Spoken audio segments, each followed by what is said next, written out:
We just had Madam Vice President Kamala Harris on the show this week. What do you think America could learn having a black female president?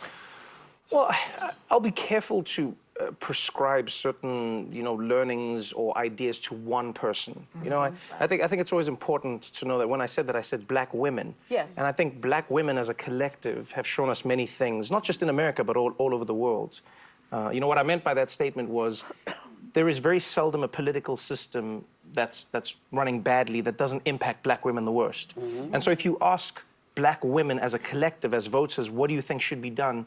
Whatever they do, whatever they choose, will inadvertently benefit everybody else. And you can take this away from American politics. Like in Africa, we've seen time and time again, even when there's charitable organizations, if they give $1 to any one person, the person who stretches the dollar the most and the person where they find the dollar goes to the most people is when they give it to a black woman. And so I think... All right, we are here on The View today with my favorite gaggle of hosts and their trained seals in the audience. And their guest is Trevor Noah. Now, many of you might know Trevor Noah as the host of The Daily Show. I, however, am old enough to remember when Trevor Noah was an up-and-coming stand-up comedian. And I actually found him quite funny when I first discovered him, but that was many years ago. It seems like, I didn't really watch him much on The Daily Show. I would see clips from time to time, but it seemed to be just turning into another one of those American, late night show hosts. Anyway, here he is on The View. He's already in full pandering mode. Yes, black women are black women are miracle workers, apparently. Yeah. I got nothing against black women or against anybody in particular, obviously.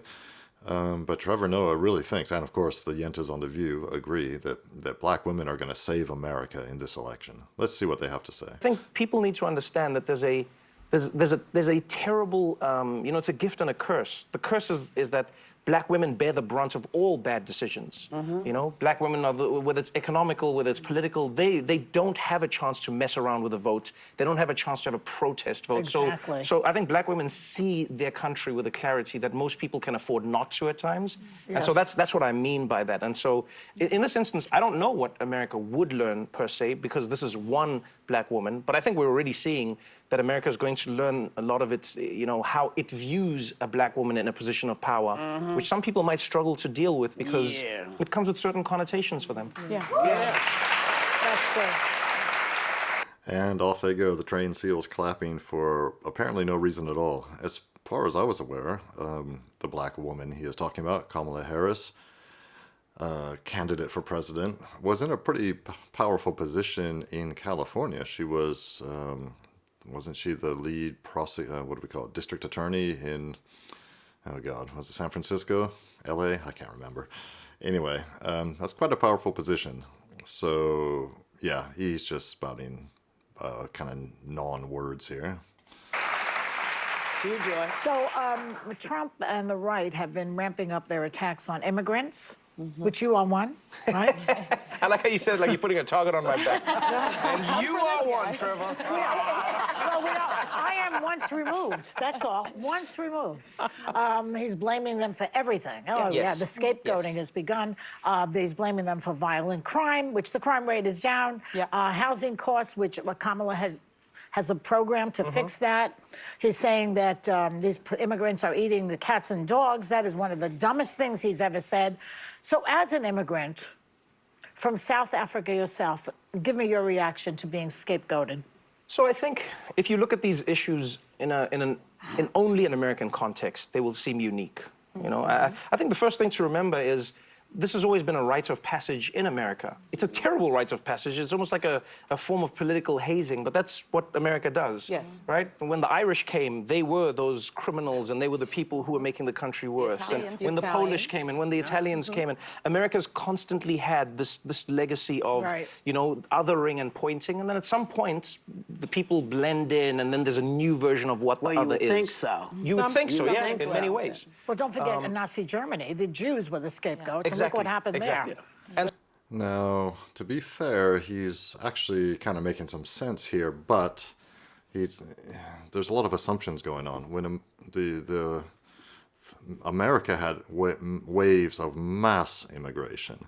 And by definition, if you have mass immigration, you are going to cause social unrest. It just can't be helped.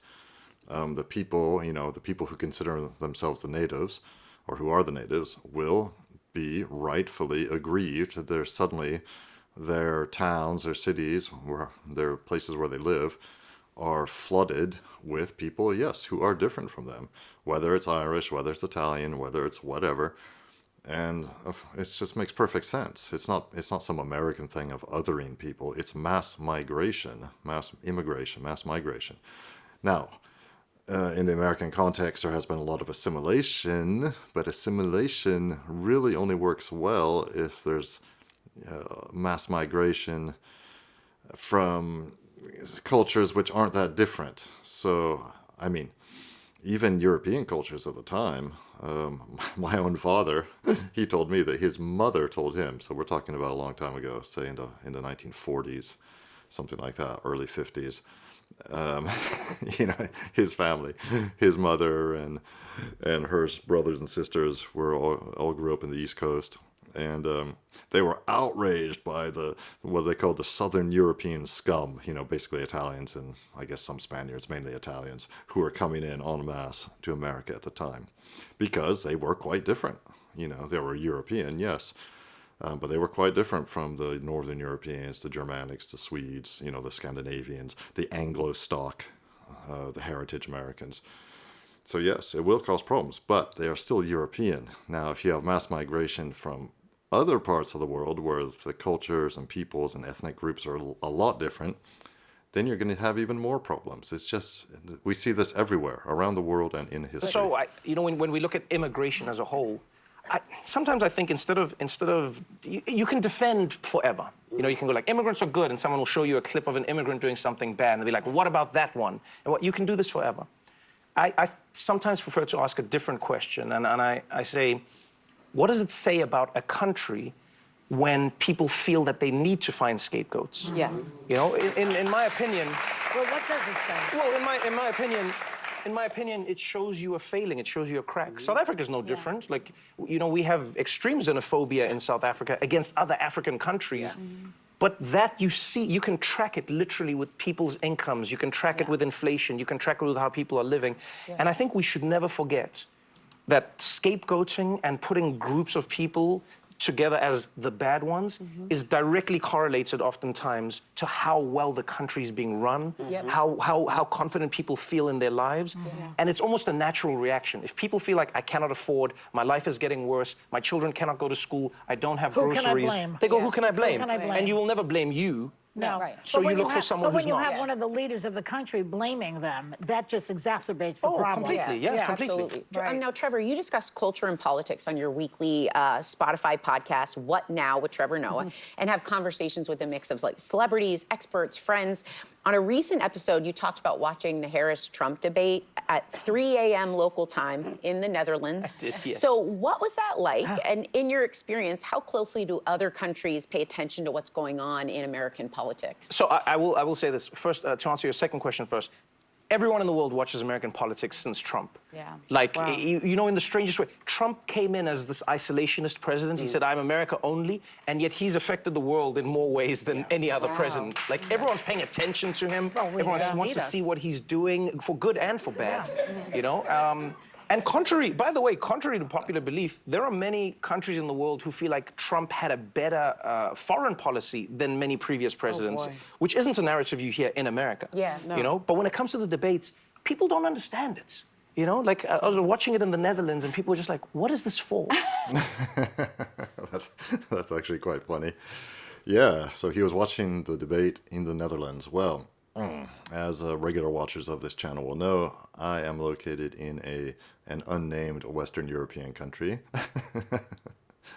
I will give you one hint. It is not the Netherlands, but I can imagine what the locals were thinking. Watching anything in American politics is like watching some bizarre reality/game show or something. It's just it's just so far outside a European's frame of reference. It's hard to explain. Yeah, it's like a culmination of a reality show, game show, revival show, all sorts of things all mixed together. And what he said earlier too, he said about xenophobia in South Africa. Yeah, of course. See the same. He basically went on to explain why people don't like mass migration, because it does affect housing prices. It does affect job availability, unemployment. It does affect all these things. Of course it does. So he says one thing and then basically points out the way things are happening in South Africa and contradicts himself. And of course, yes, it's not the immigrants per se, all these immigrants per se who are the problem. It's not their fault. They have been invited in or allowed to come in by the rulers of the country. It's the rulers, the people in charge, who are the problem. They're the ones causing the problem, not the immigrants per se. But of course, it's natural for people to feel resentful of huge groups of migrants, illegals, asylum seekers, whatever you want to call them, refugees. It's all lumped together these days. And it happens in Africa too. Of course it does. It happens in African countries, including South Africa. So he was right and honest to point that out. Anyway, let me know what you think in the comments. If you want to try and guess what country I'm from, one of these days I'll let you know, or what country I'm based in. I'm originally from America, as I've told you before, but I've been living in this unnamed Western European country for over 30 years. And maybe I'll do a reveal when I hit a certain subscriber count or something like that. But let me know what you think in the comments, and like and subscribe. It really helps me grow the channel and continue making content for you.